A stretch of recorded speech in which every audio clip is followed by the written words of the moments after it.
பெறுநர் நரேந்திர மோடி. இந்திய பிரதமர். புதுடெல்லி. சமன் செய்து சீர்தூக்கும் கோல் போல் அமைந்தொரு பால் கோடாமை சான்றோர் கனி. மாண்புமிகு பிரதமர் மோடி அவர்களுக்கு இந்தியாவில் வாழும் அனைவரும் சமம் என்று நம்பும் சாமானியன் எழுதும் மடல் இது. பணக்காரர்கள் வீட்டில் வளர்க்கும் நாய்க்கு இருக்கும் மரியாதை கூட எங்களை போன்ற சாமானியர்களுக்கு கிடைப்பதில்லையே. இந்த நிலைமையை மாற்ற நீங்கள் ஏதாவது முயற்சி எடுத்ததுண்டா? மாட்டுக்கறி வைத்திருந்ததாக கூறி தலித்துகள் அடித்துக் கொல்லப்பட்ட போது நீங்கள் தானே ஆட்சி செய்து கொண்டிருந்தீர்கள்.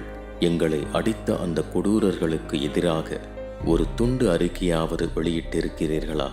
இந்துக்கள் இந்துக்கள் என பேசுகிறீர்கள். ஒரு ஆதிக்க சாதி இந்துவால் ஒரு தலித் இந்து பாதிக்கப்படும் போது உங்கள் இந்துத்துவா கொள்கை எங்கே போனது? வெறும் ஓட்டுக்காக மட்டுமா நாங்கள் பழங்குடியின பெண்ணை முதலாக குடியரசுத் தலைவராக ஆக்கியது நாங்கள்தான் என மார்த்தட்டுகிறீர்களே? அந்த குடியரசுத் தலைவரை கோயிலுக்குள்ளேயே அனுமதிக்கவில்லையே, அதற்கு யார் பொறுப்பு? அவருக்கு இழைக்கப்பட்ட அநீதி குறித்து என்றாவது பேசியுள்ளீர்களா?